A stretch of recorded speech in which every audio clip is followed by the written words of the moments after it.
तर नमस्कार मित्रांनो, स्वागत आहे तुमचं नव्या एका ब्लॉगमध्ये। तर आज मी खूप दिवसांनी ब्लॉग टाकतोय कारण की आपल्या माता महाकाली मंडळामध्ये मकर संक्रांत निमित्त नगर प्रदक्षिण सोहळा होतो, ज्यामध्ये आपल्या आईची पालखी काढतात आणि पूर्ण एरिया म्हणजे आपला भटवाडी पूर्ण गोल प्रदक्षिणा मारतात आणि सकाळी इथे एक पूजा होते, अभिषेक होतो, आरती होते। तर ते मी या ब्लॉगमध्ये दाखवण्याचा प्रयत्न करणार आहे। परत 3 दिवस हा कार्यक्रम असतो, तर त्यामध्ये भंडारा असतो, साई भजन असतं। ते मी तर त्याचे तर मिनी ब्लॉग येणार आहे। ह्याचा मी ब्लॉग बनवणार आहे कारण की हा जो कार्यक्रम असतो त्याच्यामध्ये पूजाविधी असतं, सगळं असतं। ते मला तुम्हाला सगळ्यांना दाखवायचं आहे, म्हणून त्यासाठी मी आज तुमच्यासाठी हा ब्लॉग बनवतो। तर कुठेही जाऊ नका, बघत राहा सोहम ब्लॉग्स। तर मित्रांनो, चला आता आपण जाऊया मंदिरामध्ये, कारण की मंदिरामध्ये काय सजावट चालू आहे ती आता आपण बघायला जाऊया। ती पूर्ण सजावटीचं मी एक सिनेमॅटिक शूट दाखवणार आहे। इथं आपल्या ब्लॉगची खासियत आहे, देवीची जी भांडी आहेत ती इथे घासण्याचं काम चालू आहे आणि इकडे घासलेली भांडी आहेत, अरे गडबड। आणि इकडे बघा यायला सुरुवात झालेली आहे आणि इथे तुम्ही बघू शकतात की सगळी भांडी पूर्ण घासून ठेवलेली आहेत, कारण की आता थोड्या वेळाने अजून पूजा बिजा काय असेल तेव्हा लागणार आहे। इथे मंदिरात पण झालं असं सीन आहे की इकडे देवीला सजवतात, तर सजवल्यानंतर काय लुक असेल तो मी आता दाखवणार आहे। आणि तुम्ही इकडे बघू शकता, इकडे देवीसाठी हे बघा ही आहेत आपली फुलं आणि इथे स्वामी लोक सगळे बसलेले आहेत। तर आपल्या इथे विघ्नेश भाई फुल ब्लॉग मध्ये नडतोय, वन साइड नडतोय। हे बघा इकडे बघा आतमध्ये सजवण्याचं काम चालू है। आज का शुभ दिन में मकर संक्रांति का पर्व काल में मंदिर में विशेष रूप में नवा का कलश मतलब 9 कलश को बनाते हुए 9 कलश को पूजा करते हुए देवी का अभिषेक करने का पर्व काल है।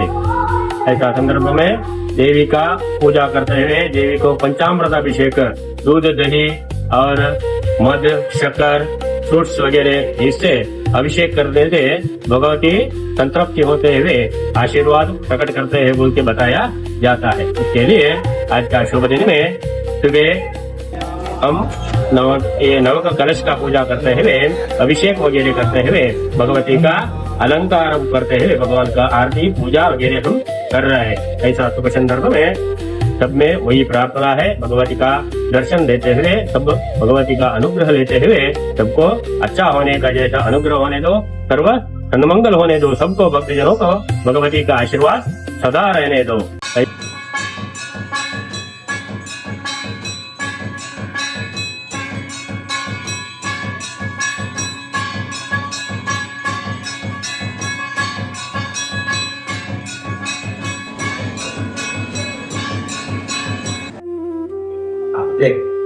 भगवती से महाकाली से प्रार्थना करेंगे। आप लोग तो हर दिन सेवा करने वाले हैं, हम तो साल में एक बार करेंगे, अभी आप पहला बार आ रहे हैं, तो माँ का इच्छा क्या है हमको मालूम है। करना प्रारंभ से अब तक अभी शाम को होने का है, सभी सब होने का है। तो अब तक क्या पूजा में हमसे भी आपसे भी लोप दोष हो सकता है, मंत्र का लोप, क्रिया लोप, द्रव्य लोप, साहित्य लोप, श्रद्धा भक्ति का लोप दोष हो सकता है। इसलिए माँ को सब मालूम है, इसलिए हमसे कुछ भी हुआ, आपसे भी कुछ हुआ, गलत हुआ तो उसके लिए क्षमा लेना चाहिए माता।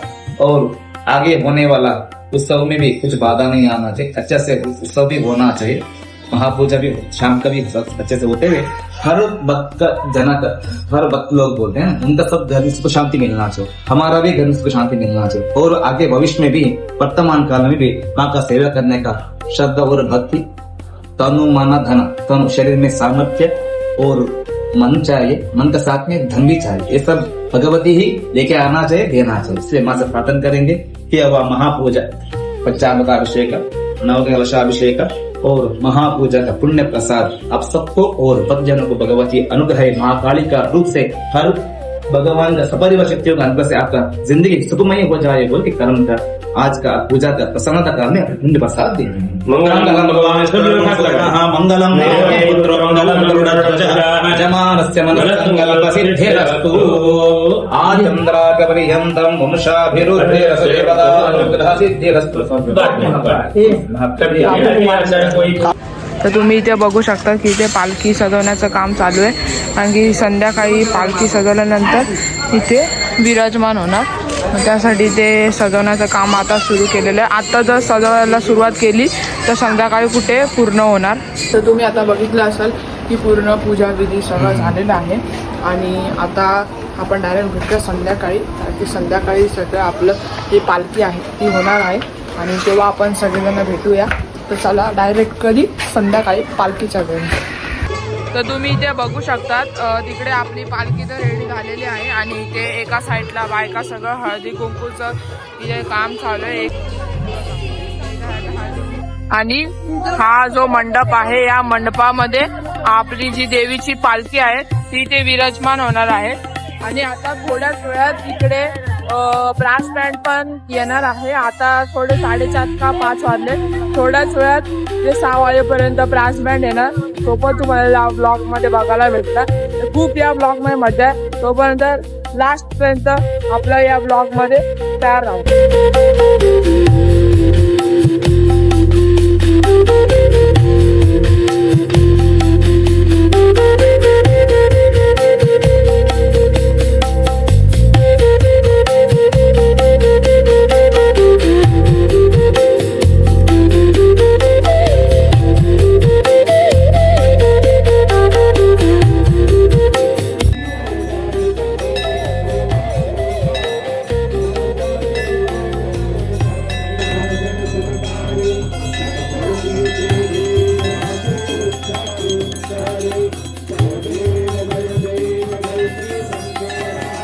तर फायनली आता आपण आलेलो आहोत आणि ते आपली जी हे आहे ती इथे विराजमान झालेलं आहे. पालखी ते विराजमान झाले.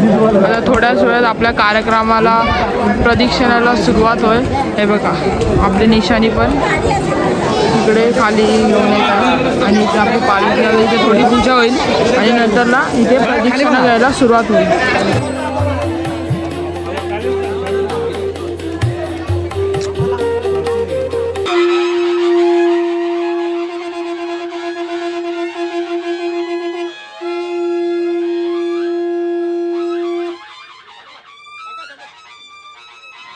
जगदंब अखिलांड कोटि ब्रह्मांडेश्वरी ताई भुवनेश्वरी सकल सौख्य सिद्धि प्रदायिनी प्रत्यक्ष माहेश्वरी श्री महालक्ष्मी महासरस्वती सगुण राज दुर्गेश्वरी आदिशक्ती श्रीमंत औसाप श्री महाकाली.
आपण महादेवाच्या मंदिरात गेलो तर आता इथे आपले श्री स्वामीनंद महाराज आहेत, त्यांना इथे आपल्या रथामध्ये बसवलेलं आहे. आता पालखीची आता आपली मिरवणूक निघणार आहे. तुम्ही बघू शकता, हे बघा लाइटिंग.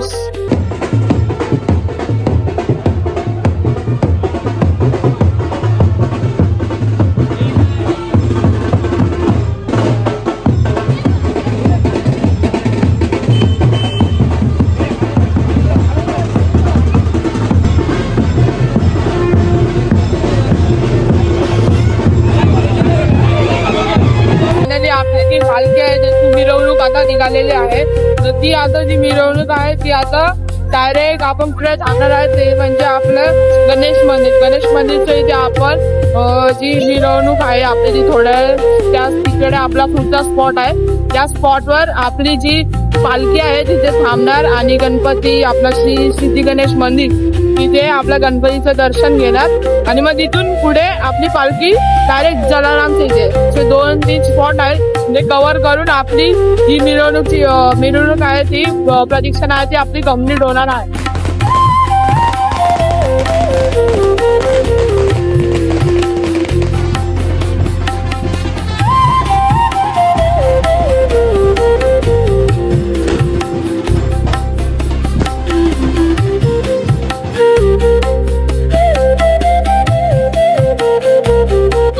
आपला पहिला जो स्पॉट आहे तो आहे आपलं साईबाबांचं मंदिर, नवयुग क्रीडा मंडळ इकडचं. ते सांगायचं राहूनच गेलं.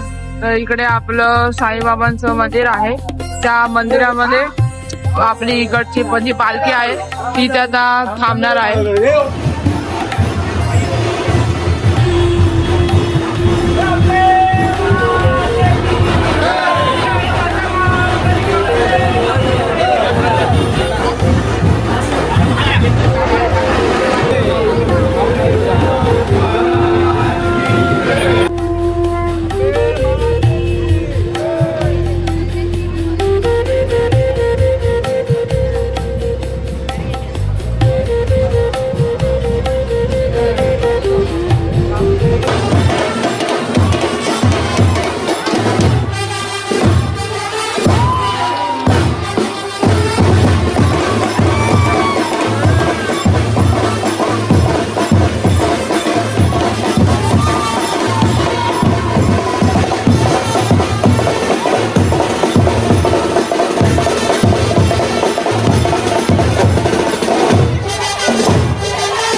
तर आपण आता सेकंड स्पॉटवर आलेलो आहोत.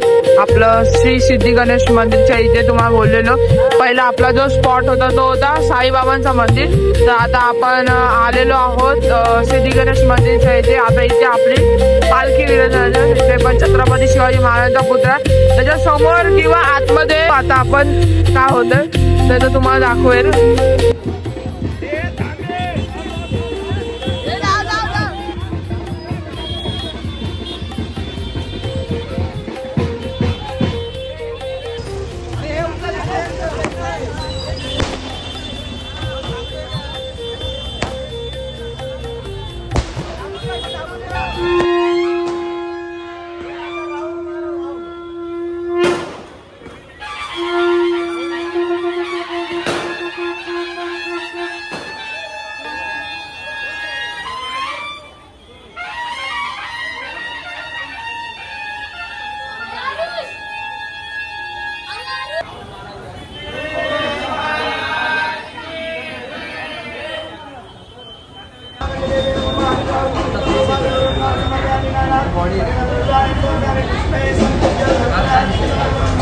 आपला दुसरा स्पॉट कंप्लीट झालेला आहे तो म्हणजे सिद्धी गणेश मंदिर.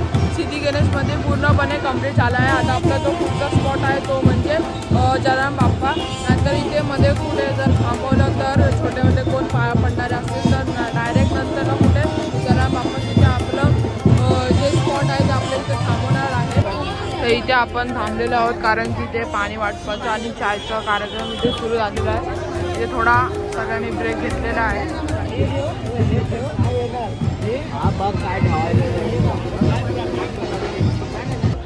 श्री जलाराम बाप्पा मंदिर. तर आता इथे आपली जी पालखी आहे ती इथे थांबणार आणि जलाराम बाप्पाचं दर्शन घेणार. तोपर्यंत मी तुम्हाला दाखवतो की इकडे मंदिर कसं आहे, आतमधलं कसं मंदिर आहे, जलाराम बाप्पाचं मंदिर, मूर्ती कशी आहे ती तुम्हाला आता दाखवतो.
नगर प्रदक्षिणा आहे ते पूर्णपणे झालेलं आहे. म्हणजे आता आपली जी पालखी आहे ती आता गेटमधून आतमध्ये येईल आणि मग आपला पुढचा होतो आणि नंतर एक अभिषेक होईल. त्यानंतर आपला संपूर्ण कार्यक्रम संपन्न होईल.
तर फायनली आपला ब्लॉग कम्प्लीट झालाय. पूर्णपणे मी सगळं दाखवण्याचा प्रयत्न केलाय. काय राहिलं असेल तर ते काय आता रील मध्ये पण असेल, पण मी पूर्णपणे सगळं जेवढं पण या कार्यक्रमामध्ये जे जे नाचणं झालंय, विधी आहेत, काही कार्यक्रम झालं, ते सगळं ह्या ब्लॉग मध्ये मी इन्क्लूड केलेलं आहे. तर आता पुढचे पण ब्लॉग्स येणार आहेत, ते पण मिनी ब्लॉग्स येणार आहेत. कुठले तर साई भजन झालं, भंडारा झालं, त्याचे पण सगळे मिनी ब्लॉग येणार आहे. ते पण या चॅनलवर येणार. कुठे जाऊ नका, बघत राहा सोम ब्लॉग्स आणि चॅनलला सबस्क्राईब करा. तर चला भेटूया पुन्हा एका नवीन ब्लॉग मध्ये.